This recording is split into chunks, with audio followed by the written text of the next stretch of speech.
నమస్కారం. మీరు చూస్తున్నది జన్‌హిత్ సమాచార్ యూట్యూబ్ ఛానల్. చూడండి ఇయాలటి ముఖ్యాంశాలు. నేను మీ బాబురావు కర్రీ.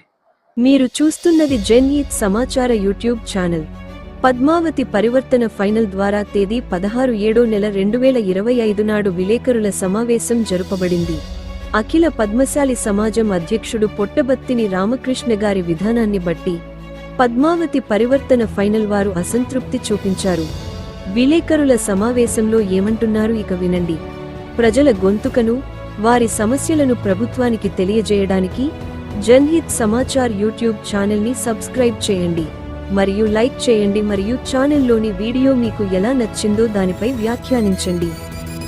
మేము కూడా ప్రజలతో గెలిచొచ్చినాం. మాకు కూడా అడుగుతురు మా వార్డులో. అదే సత్యం సార్ మీ అంటే మన సమాజ అధ్యక్షుల వారు మీకు అడిగి వేసిరా సొంత నిర్ణయాల, అసలు అది నిర్ణయం అంటారా? నాకు అర్థమైతలే. డైరెక్ట్ రిజల్ట్ ఎవరికన్నా అడుగుడు. అయ్యో సభ్యులు ఉన్నారు, ఇప్పుడు 26 మందిలో దాదాపు నాలాగా ఒక 10-15 మంది కొత్తగా ఎంట్రీ కొట్టిరు. ఇప్పుడు వాళ్ళ మనసులో ఏమనిపిస్తుంది? నిన్నటి వరకు మొన్న 11-12వ తారీఖు వరకు నేను వేచి చూసిన అందరం కలిసి పనిచేస్తాం, అందరం కలిసే ఉందామని. ఇప్పుడు మమ్మల్ని వేరు చేస్తుర్రు, మీరు వేరు అలగైతుర్రు. ఇది రాజకీయ పక్షం కాదు, రాజకీయ పార్టీ కాదు, ఇది సమాజం. సమాజం అంటే అందరం కలిసి. ఇక ఎన్నికలు, మీరు ఎన్నికలలో గెలిచిర్రు, మేము రూలింగ్ ఉంటాం. సార్ ఒక మాట, మీరు నిర్ణయం తీసుకుంటుర్రు ఏకపక్షంగా ఏదన్నా అంటే ఘటనలో నాకు రైట్స్ ఉన్నాయి అంటారు. సార్ మొత్తం రైట్స్ మీకే ఉంటే మరి మేమెందుకు? అందరం ఎందుకు? 26 మంది సభ్యులను ఎందుకు సార్? సర్లేదు, పర్వాలేదు సార్, మీరు ఏం డిక్లేర్ చేసుకుంటారో చేసుకోండి, నాకు ఎటువంటి ఇబ్బంది లేదు. కానీ సమాజం మంచి రస్తాలు నడవాలి, పనులు నడవాలి అని మేము చెప్పడం జరిగింది. కానీ ప్రతిసారి ఒక 3-4 సార్లు మేము అధ్యక్షులు కలవడం జరిగింది. ఎప్పుడైనా కమిట్మెంటు ఎక్దం ధర్మంగా మాట్లాడి, మంచిగా మాట్లాడి, ప్రతి ఒక్కటి ఒక మంచిగా మాట్లాడుతుండు, పోయి మళ్ళా మాట చేంజ్ చేస్తుండు. అది ఎవరి ఒత్తిడి వల్ల చేంజ్ చేస్తుండు, ఇది పబ్లిక్కు తెలియాలి.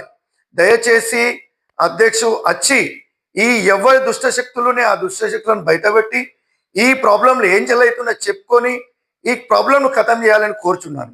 అధికారాలు లేవు. ఇప్పుడు నాకు అందరు అడుగుతున్నారు, సార్ మీరు ఏం చేస్తారు, మీరు ఏం ఇది చేయాలంటే నాకు ఏం అధికారాలు నాకు క్లియరే లేదు.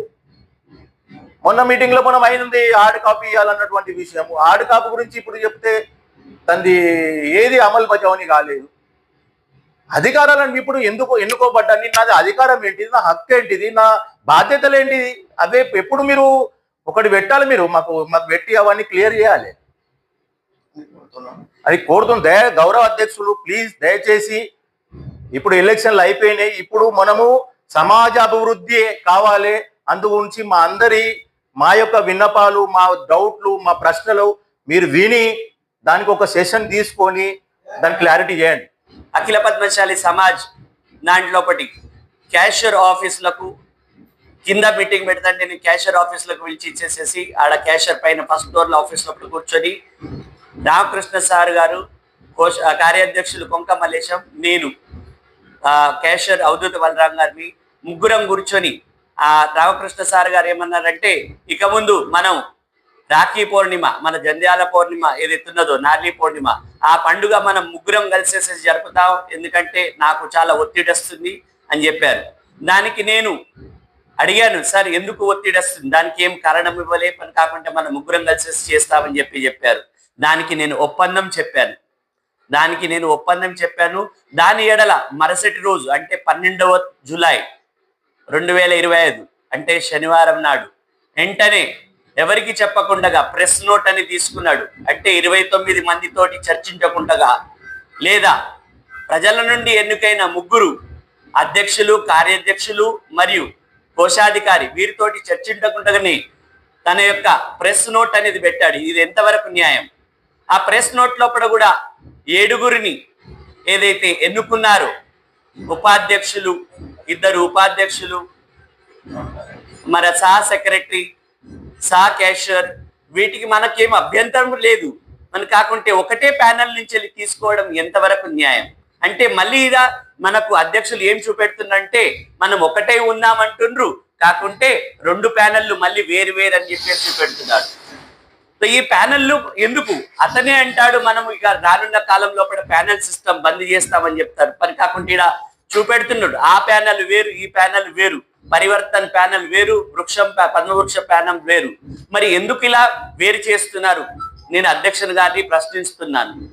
మరి ఈ విధంగా చేసినట్లయితే మనం పద్మశాలి బాంధవులకు ఏమి జవాబు చెప్పగలుగుతాం? ఏం అభివృద్ధి చేస్తున్నాం?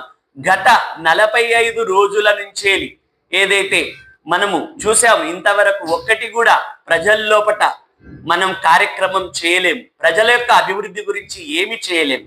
మరి ప్రజలు రేపు మనను ప్రశ్నిస్తారు, సార్ మీరు ఏం చేసేసారు ప్రజల గురించి అని చెప్పేసి. మరి మనం అందరం కలిసి పనిచేస్తున్నప్పుడు ఎప్పుడు ఏ విధంగా చేస్తామని చెప్పి నేను ప్రజల్ని అధ్యక్షులను అడిగినప్పుడు ప్రతి వేళ మనకు ఒక్కటే జవాబు చెప్తుంది. నేను ఘటన ప్రకారంగా ఏ రోజైతే అధ్యక్షులు వారు డిక్లేర్ చేసేసారు 7 పోస్టులు, నేను అడిగడం మూలంగా అడిగితే ఏమన్నా నాకు అధ్యక్షులు నాకు ఘటన ప్రకారంగా అప్పుడు మరి సార్ ఏ ఘటన ప్రకారంగా నడుస్తుండు నాకు ఒకటి చెప్పాలి. పాత ఘటననా కొత్త ఘటన? లేకుంటే ఘటన అనేది పాత కొత్తగా ఉంటే దాన్ని దురుస్తి, ఆ దురుస్తి కూడా చేసిన ఘటన అనేది 29 మందులకు అవగాహన, మన సభ్యులందరికీ అవగాహన ఉందా? ప్రజలందరికీ కూడా అవగాహన ఉందా? లేదా 1872 లైఫ్ మెంబర్స్ కు అవగాహన ఉందా? మరి అది అవగాహన ఎప్పుడు చేస్తాం మనం? ప్రజలందరికీ అవగాహన కావాలి, మన పద్మశాలి బాంధవులందరికీ అవగాహన కావాలి. ఆ అవగాహన కావాలంటే సారు ఒక్కసారైనా మనందరి ఈ విధంగా మరి ఏ విధంగా మనం అయితే చేస్తాం ఈ ఘటన దురిస్తే అని చెప్పేసి ఒక్కసారి కూడా ఎప్పుడు చూడు నాకు అధికారం ఉంటుంది అధ్యక్షులుగా, నేను ఘటన ప్రకారం మరి ఏ ఘటన ప్రకారంగా నడుస్తుందో సార్ మాకు ఒకసారి క్లియర్ చేయాలి. ఆ ఘటన ఏంటిదో మాకు తెలిపాలి. అందరికీ, ప్రజలందరికీ, అఖిల పద్మశాలి బాంధవులందరికీ తెలిపాలి. భివండి పద్మశాలి బాంధవులకు తెలిపాలని చెప్పేసి నేను కోరుకుంటున్నాను. ఈ విధంగా మనము వేరు చేసినట్లయితే మనము ముందట అభివృద్ధి అనేది కనబడతలేదు, ప్రజల మేలు అనేది కనబడతలేదు. ప్రజలకు ఏదైతే మనం చేయాలనుకుంటున్నాం సాయము సమాజ తరపు నుంచి ఏమి చేయలేకపోతాం. కాబట్టి నేను మళ్ళీ అందరి ప్రజలతో కోరుతున్నాను, మీరందరూ వచ్చేసేసి ప్రతి ఒక్కటి విషయం ఏంటిదని మీరు తెలుసుకోవాలని చెప్పేసి ప్రతి ఒక్కరిని నేను కోరుతున్నాను. జయ మార్కండేయ. ఈ వార్తలు ఇంతతో సమాప్తం. రేపు మళ్ళీ కలుసుకుందాం కొత్త వార్తలతో. మా ఛానల్ మొట్టమొదటిసారి చూసేవారైతే సబ్స్క్రైబ్ అండ్ లైక్ చేయండి. వీడియో ఎలా అనిపించింది దాని మీద కామెంట్ ఖచ్చితంగా చేయండి. వీడియో నచ్చితే మిత్రులతో షేర్ చేయండి. మా ఛానల్ వీడియో మీరు పూర్తి చూసినందుకు ధన్యవాదాలు. జై హింద్, జై మహారాష్ట్ర.